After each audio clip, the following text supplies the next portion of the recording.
여러분 감사합니다. 감사합니다. 자, 끊어. 일단 끊어.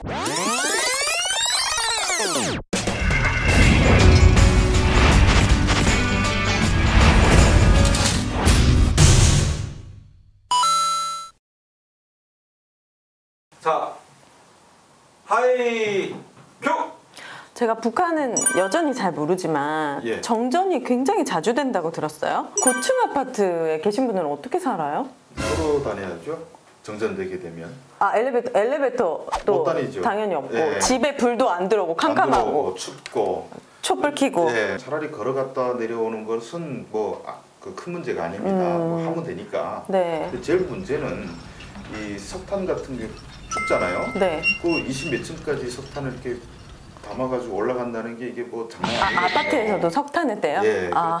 그리고 김장 처리는 또 뭐 배추를 다 갖고 올라가야 되고 이런 물동량을 왔다 갔다 그쵸. 해야 되는데 그게 너무 힘든 겁니다. 그죠. 근데 최악은 네. 물이 안 나오는 게 제일 문제인데 진짜 최악이겠네요. 네. 물이 귀하니까 밥은 해 먹어요. 세수는 컵에다 받아놓고 이렇게 수건으로 이렇게 똥 찢고 나오는데 네.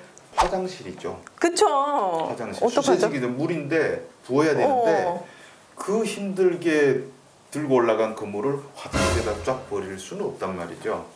보통 뭐 밖에서 뭐 다 일 보고 올라가긴 하는데 사람이 배낭이 들었으니까 새벽 3시에 막 꼬록꼬록하다 추워서 설사 나올 수도 있잖아요. 네. 그럼 어떻게 하냐? 그 집에 그 김일성 뭐 저작선집 이런 책들 있지 않습니까? 네. 뻑뻑 찢어서 네. 그 종이장 위에다가 이렇게 이를 보고 네. 그리고 정전이니까 밖에서 쳐다봐도 색감은 하나도 안 보이거든요. 네. 창문을 좀 살며시 열고 탁 내다 버리는 거예요. 아, 자기 똥을요? 밖에다가요? 예. 그럼 예. 지나간 사람이 맞을 수도 있잖아요. 근데 맞는데 그냥 곱게 내려오지 않고 네. 내려다가 팍 퍼집니다. 그래서 아파트에서 그걸 막기 위해서 이민반장 나와서 계속 아래에서 지키는데 네. 새까마니까 어느 창문이 열려서 던진지를 알 수가 없습니다. 아니 근데 기자님 이게 지금 물도 안 나와 전기도 틀기 힘든데 이 고층 아파트를 왜 이렇게 짓는 거예요 북한은? 평양은 하나의 세트 장가 같은 그런 도시 아닙니까? 그러니까 보여주기식? 외국인들한테 잘 보여줘야 되고 두 번째 문제는 뭐냐면 네. 평양의 집이 절대적으로 부족합니다. 우리가 평양은 서울보다 훨씬 평지니까 막 네. 옆으로 확대돼 가지고 나가서 이렇게 지으면 될 것 같은데 네. 그래서 빈 땅이 많습니다.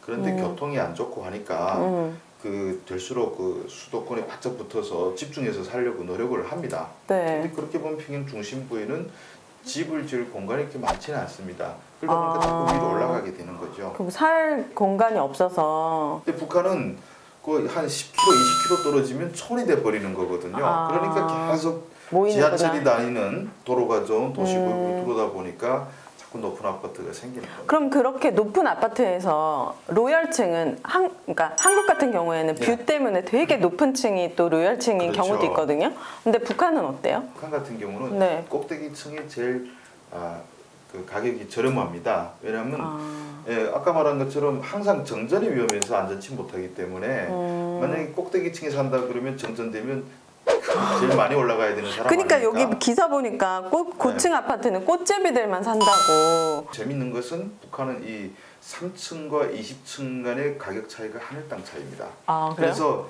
3층이 한 10만 불이다 그러면 저 23층. 23층은 5만 불도 안 돼, 반값도 안 돼요.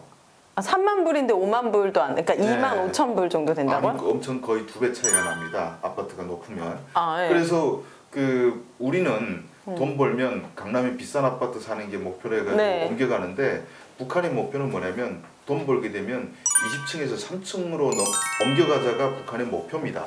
그래서 20층에 살던 사람이 3층 넘어갔다, 이사 갔다 그러면 집들이 크게 하고요. 사람들이 몰려들어서 너 정말 성공했다. 우리는 높은 층이 비싸잖아요. 맞아요. 뷰도 좋고. 근데 북한은 이렇게 높은 층에서 3층으로 넘어가는 게 인생의 목표라고 볼 수 있죠. 아, 예. 그렇구나. 재밌네요.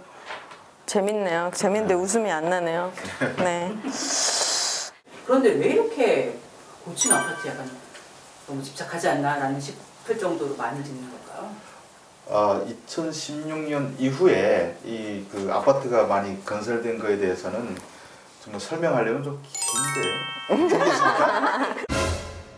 김정은 시대 들어서 이렇게 고층 그 아파트들이 많이 건설됐는데 북한 사람들도 그 아파트를 한 채 사는 것이 인생의 목표입니다. 그러다 보니까 그렇게 시중에 돈은 자금이 많아지다 보니까 그게 부동산 투기로 이어지고 아파트 공사로 이어진다 이렇게 볼 수 있습니다. 근데 그 북한 사람들이 돈을 벌어서 그 살 수 있는 능력이 돼요? 그게 제일 궁금하긴 하다. 북한에도 네. 부자가 있고 가난한 사람들이 있겠죠. 네. 근데 북한에서 잘 사는 사람들은 다 서울에 우리가 평양에 와서 산다 이렇게 보시면 됩니다. 그래서 우리가 강남 집만 봐도 우리 월급을 따지면 상상도 할 수 없는 가격 아닙니까? 북한도 역시 그 평양의 좋은 아파트는 북한 일반적인 사람들이 봤을 때는 말도 안 되는 상상할 수 없는 가격이지만은 북한도 이미 시장 경제가 꽤 많이 진행됐기 때문에 그 정도를 살 수 있는 계층들은 존재한다. 평균 일반 중산층이라고 하는 북한에 일하시는 분들의 평균 연봉? 네. 그 북한은 연봉 개념이 없어요. 아 그래요? 4대 보험 이런 거 안 되죠? 보험 당연히 연봉이 없는데 어떻게 보험이 있습니까? 보통 평양 사는 노동자의 경우에는 네. 5,000원 줍니다. 근데 북한 하루에요? 돈으로 한 달에. 우리나라 또 5,000원이요? 북한 돈 5,000원이에요. 그러면 얼마인데 우리나라 돈? 우리나라 돈으로 봤을 때 얼마 되냐면 한 700원 정도? 이 거짓말. 진짜. 한 달에 700원이요? 예, 예. 어떻게 살아요? 그거 가지고 북한 돈 5,000원이면 네. 쌀 1kg밖에 못 사거든요. 네. 솔직히 제가 있을 때도 그랬어요. 그냥 월급 받으면 네. 술 2병 사서 안주 좀 넣고 먹으면 월급이 없어졌어요. 그러다 보니까 북한에는 월급에 의존하는 사람이 없다 볼 수 있는데 네. 그런 아파트를 사는 사람들은 고급 아파트 사는 사람들은 월급 가지고 아파트를 살 수는 없고 네. 주로는 그 북한의 특권층들이 권력 가지는 사람들이 부정부패해가지고 그 뇌물로 받은 돈이 많거든요. 그런 돈이 몇십만 달러가 되니까 그런 좋은 아파트를 사서 사는 겁니다. 이 양극화가 엄청나겠네요. 그 양극화는 아마 빈부격차가. 한국 못지않게 양극화돼 있습니다. 우리나라보다 더 심할 것 같아요. 어쩌면 왠지. 더 심할 수도 있습니다. 네. 왜냐하면 우리는 그렇게 굶어 죽는 사람 많지 않잖아요. 굶어 죽는 소리는 안 나오잖아요. 네. 물론 있긴 있지만은 네. 아주 예외적인 경우. 근데 북한은 그 굶어 죽는 사람과 아주 그 몇백만 달러를 가지고 사는 사람 그 차이가 엄청나게 그러니까요. 큰 거죠. 평양과 다른 지방의 양극화도 훨씬 더 심화되지 않았나 그런 생각이 예, 평양과 지방의 양극화도 심각하죠. 그래서 북한 사람들은 북한은 두 개 나라로 구성됐다고 얘기합니다. 그러니까 평양공화국과 지방공화국이 있다는 이런 얘기가 있어요. 북한은 많지 않은 국가 자원에서 돈을 평양 개발에만 쓰다 보니까 지방은 엄청나게 열악하게 이렇게 돼 있는 상태입니다. 물론 지방에서도 국경 옆에 있는 신의주나 해상 같은 데는 좀 잘 산다고 볼 수 있는데 그 나머지 지역들은 그렇게 발달되지 못해가지고 우리 한 60년대를 보는 듯한 그런 60년대요? 풍경들, 아마 북한에서 온 사진들 보면 그런 풍경들을 많이 볼 수 있을 겁니다. 맞아요. 너무 다른 것 같아요. 평양의 약간 되게 화려한 그런 느낌과 평양을 벗어난 지역의 그런 느낌은 예. 너무 달라서 너무 어떤 게 진짜 다르죠. 북한인가 약간 이런 생각이 두 개가 들어요. 모두 진짜 북한입니다. 그러면 그런 양극화에 대해서 주민들이 그런 갖는 상실감 같은 건 없어요? 그 상실감들이 제 생각보다는 크지 않습니다. 북한은 거의 그 우리 봉건 시절의 그 계급 사회나 같은 겁니다. 그러다 보니까 농사 짓는 사람들은 출신 성분이 대체로 나쁜 사람들일 거 아니겠습니까? 간부들은 저 빨치산 줄기부터 시작해가지고 그러니까 저 양반들이 사는 거하고 나 같은 쌍놈들이 사는 거는 어차피 다를 수밖에 없다. 이렇게 체념을 하고 살죠. 평등하다 이런 개념을 잘 의식 못 해가지고 물론 배우긴 그렇게 잘 배웁니다만은 워낙 그게 차별을 심하게 하니까 나는 태어날 때부터 출신 성분 나쁜 쌍놈이 집안에서 태어났으니까 어쩔 수 없다 이렇게 체념하고 사는 사람들이 많죠. 그러면 개인적인 질문, 기자님은 어떤 집에서 태어나셨어요? 저는 출신 성분 나쁘고 쌍놈이 집에서 태어났다고 볼 수 있는데 근데 어떻게 이렇게 가끔은 그 우리 사회가 평등한 사회라는 걸 보여주기 위해서 아주 몇 명이 희소성 있게 몇 명을 뽑아서 이렇게 공부도 잘 시켜주고 합니다. 학비가 비싸요? 김일성 대학은? 등록금 같은 거?